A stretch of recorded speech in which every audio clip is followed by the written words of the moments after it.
JJP अब एक राजनीतिक दल नहीं, उसका आधार समाप्त हो गया है। ये कहना है हरियाणा के राज्यसभा सांसद दीपेंद्र हुड्डा का।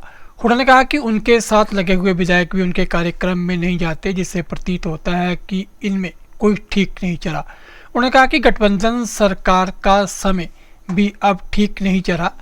सांसद दीपेंद्र हुड्डा ने कहा कि हिमाचल कर्नाटक तो झांकी है, हरियाणा अभी बाकी है। पत्रकारों से बातचीत करते हुए उन्होंने कहा कि जीत का असर पूरे देश में होगा, हरियाणा में सबसे ज्यादा होगा, जहां पहले से ही कांग्रेस के पक्ष में माहौल बन गया है।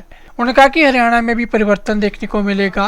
बिल्कुल, ये एक निर्णायक मोड़ है, देश की राजनीति में भी साबित होगा। जैसे मैं अभी कह रहा था स्पीच में कि हिमाचल और कर्नाटक तो अभी झांकी है, सारी पिक्चर तो भी हरियाणा में दिखाना बाकी है, लेकिन देश की राजनीति पे भी इसका जीत का बहुत बड़ा असर पड़ेगा।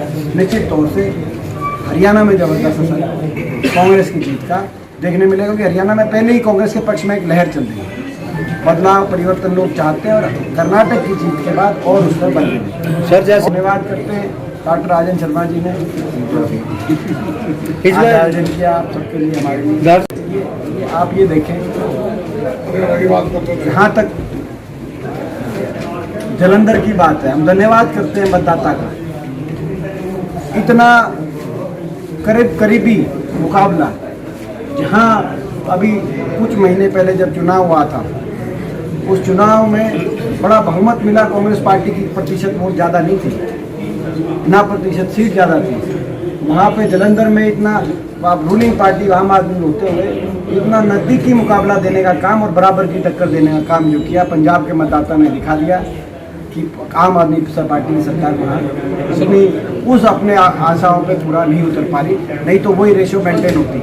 और जो है, जहाँ तक यूपी की बात है, तो देखो निकाय चुनाव में तो जो भी इस पार्टी की सरकार हो तो कोई लंबे, ये मैं समझता हूँ कि बीजेपी पार्टी की ओर से कर्नाटक की जो एक बड़ी भारी हार हुई है, उससे ध्यान डाइवर्ट करने के लिए, क्योंकि ध्यान डाइवर्ट में एक्सपर्ट आज लोग हैं, इनको ध्यान डाइवर्ट में बीजेपी में ट्रेनिंग दी जाती है कि ध्यान डाइवर्ट कैसे करें मूल मुद्दों से, भ्रष्टाचार से, बेरोजगारी से, महंगाई से, और जब जीत गई कांग्रेस कर्नाटक में तो उससे कैसे ध्यान डाइवर्ट किया जाए। तो इसलिए निकाय चुनाव लाने, तो आपने कभी निकाय चुनाव का यूपी में सर जो देखिए, हर प्रदेश का अलग अलग होता है, लेकिन एक राष्ट्रीय जो एक बहुत बड़ा फैसला कर्नाटक ने दिया है। आप देखिए, इससे पूरे दक्षिण में केरल, तमिलनाडु, कर्नाटक, आंध्रा, तेलंगाना, आज जो दिल्ली में जो सरकार है वो पूरे दक्षिण में भी नकारने का काम किया है, किसी प्रदेश में सरकार नहीं बची। और पूरे देश की एक भावना भी कर्नाटक के चुनाव में, देश की एक भावना थी कि कर्नाटक में भाजपा का जो अहंकार जो 7वें आसमान पे था, और वो अहंकार टूटे, अहंकार तोड़ा लोगों ने। और लोगों ने एक बात बता दी कि देश में जो मूल मुद्दे आज बेरोजगारी और महंगाई काबू से, नियंत्रण से बाहर है, विकास की पटरी से उतर चुका है हरियाणा प्रदेश और पूरा देश। और इन मूल मुद्दों पे आज किसान परेशान है, गरीब परेशान है, आज इन मूल मुद्दों की तरफ कर्नाटक की जनता ने ध्यान आकर्षित किया है। और बीजेपी का, भाजपा की एक ड्रामेबाजी वाली जो राजनीति है, आज उसको नकारने का काम कर्नाटक ने बता दिया ना कि भाई मूल मुद्दों की और ध्यान भटकाने वाली राजनीति नहीं चलेगी। हिमाचल में भी बताया था लोगों ने, हिमाचल में भी बताया था, ऐसा नहीं, हिमाचल में भी एक बड़ी महत्वपूर्ण जीत थी कांग्रेस पार्टी की। ये मुद्दे जो मैंने आपको बताया, हरियाणा विकास की पटरी से उतार दिया इन्होंने। 9 साल में कोई एक काम हो तो बताओ, कोई बड़ा कुछ विकास की परियोजना हरियाणा में किसी कोने में, कोई थर्मल का कारखाना, कोई यूनिवर्सिटी, कोई रेल की लाइन, कोई मेट्रो, कोई IIT, कोई औद्योगिक क्षेत्र, कोई एक तो बताएं। हरियाणा को बेरोजगारी में नंबर 1 पे पहुंचा दिया, महंगाई ने कमर तोड़ दी हर परिवार की, और सरकार का घमंड ऐसा कि हर वर्ग का अपमान इन्होंने किया। किसान जब धरने पे बैठे, नहीं तो किसी की मांग ना मानो, लेकिन मान सम्मान तो दे सकते हो आप, मान सम्मान से बात कर सकते हो आप, मगर अपमान किया, किसान को देशद्रोही बताया। कर्मचारी गए अपनी मांग ओल्ड पेंशन स्कीम के लिए, उन पर लाठी बरसाई। ग्रामीण चौकीदार, सफाई कर्मचारी, गाँव जो है जो गरीब आदमी वो अपना मानदेय बढ़ाने गया, उन पर लाठीचार्ज। आंगनवाड़ी आशा वर्कर अपना मानदेय बढ़ाने गई, उन पर लाठीचार्ज। सरपंच अपने अधिकारों के लिए गए, सरपंचों पर लाठीचार्ज। आज खिलाड़ी देश की शान, जो जिनका देश का नाम जिन्होंने ऊपर किया, वो खिलाड़ी न्याय मांग रहे हैं, केवल अपनी इज्जत की बात कह रहे हैं। लेकिन उनका इतना अपमान, हरियाणा के ऐसे खिलाड़ी जिनके साथ मुख्यमंत्री जी लगातार फोटो खिंचवाते थे, जिनके साथ मुख्यमंत्री जिनका श्रेय लेके बड़े बड़े इश्तिहार लगते थे, वो पिछले 3 महीने और अब 3 महीने के बाद 3 हफ्ते से बैठे हुए हैं। मुख्यमंत्री जी का बयान भी उनके पक्ष में नहीं आया कि इनको बेटियों को न्याय मिले। ये बेटियां देश की बेटियां हैं, लेकिन अहंकार इतना हो गया, क्या करें।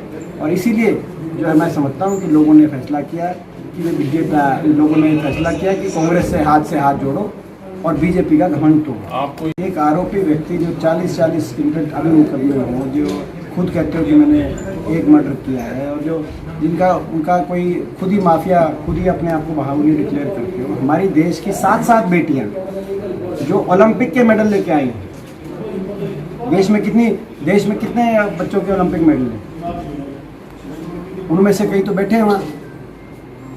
मेरे ख्याल इंडिविजुअल मेडल्स जो हैं वो अगर देश में मात्र, मेरे ख्याल जो अभी जीवित होंगे जिनके पास ओलंपिक मेडल होंगे 10 से ज़्यादा नहीं होंगे, और जिसमें से आपके जो है अपना कई मेडल बैठे हैं। अब वो लोग एक ऐसे जिसका हिस्ट्री शीटर व्यक्ति है, उनके ऊपर वो FIR दर्ज नहीं कराई पुलिस ने, दिल्ली पुलिस ने। और ये जो भी ये बात करते हैं, इस तरह का आरोप कोई भी हमारी देश की बहन बेटी किसी पे नहीं, अपनी इज्जत और अपनी प्रतिष्ठा के दाव पे लगाकर कोई किसी पे बिठा दे, कोई बीजेपी वाला बिठा दे किसी के खिलाफ, अपनी बेटी को बिठा के दिखाए, मान जाए। तो ये जो है इस तरह की बात करके जो बात है, मूल मुद्दा है कि भाई निष्पक्ष जांच हो। उन्होंने अगर जो है जो बातें कही हैं पुलिस को, FIR सारी दी है, सारी देश के सामने आ गई वो बातें, तो उस पर निष्पक्ष जांच हो के न्याय मिलना चाहिए। बेटी में फ़र्क नहीं हो सकता, इसमें बीजेपी और कांग्रेस का कोई मुद्दा नहीं हो सकता, यूपी और हरियाणा का कोई मुद्दा नहीं हो सकता, किसी धर्म जाति का कोई मुद्दा नहीं हो सकता। न्याय सबको मिलना चाहिए, देश की संस्कृति है। अगर किसी बेटी को न्याय नहीं मिलेगा, आज संदीप सिंह हमारे खेल मंत्री, उन पर आरोप लगा हुआ है, एक मुद्दा वो भी है, उनका भी इस्तीफा क्यों नहीं ले रही सरकार? इतना क्या घमंड है उनके, जब मुख्यमंत्री उनको कैबिनेट मंत्री से ही नहीं हटा दे। मैं पूछना चाहता हूँ, संदीप सिंह को भाजपा की कार्यकारिणी की बैठक में नहीं आने दिया था, भाजपा के जो अध्यक्ष हैं, लेकिन प्रदेश की कैबिनेट में है, तो कौन उनके खिलाफ जांच करेगा? कौन से अफसर इतना हिम्मत जुटा पाएगा? यही तो देश में हो रहा है जिसके खिलाफ हम लड़ रहे हैं। मुझे आज के दिन जो इस गठबंधन का आने वाले भविष्य में क्या होगा, कोई अच्छा भविष्य दिखता नहीं, क्योंकि जेजेपी पार्टी का कोई राजनीतिक जनाधार बचा नहीं, पार्टी बिखर रही है, उनके हर विधायक अपने अपने हिसाब से काम। मेरा एक ही लक्ष्य है कि हरियाणा में परिवर्तन हो, हरियाणा का भविष्य सही रास्ते पे आए। परिवर्तन के लिए मैं दिन और रात एक हरियाणा के नागरिक के रूप में, पार्टी के कार्यकर्ता के रूप में प्रयास कर रहा हूँ। यही मेरा सफ़र है और यही मेरी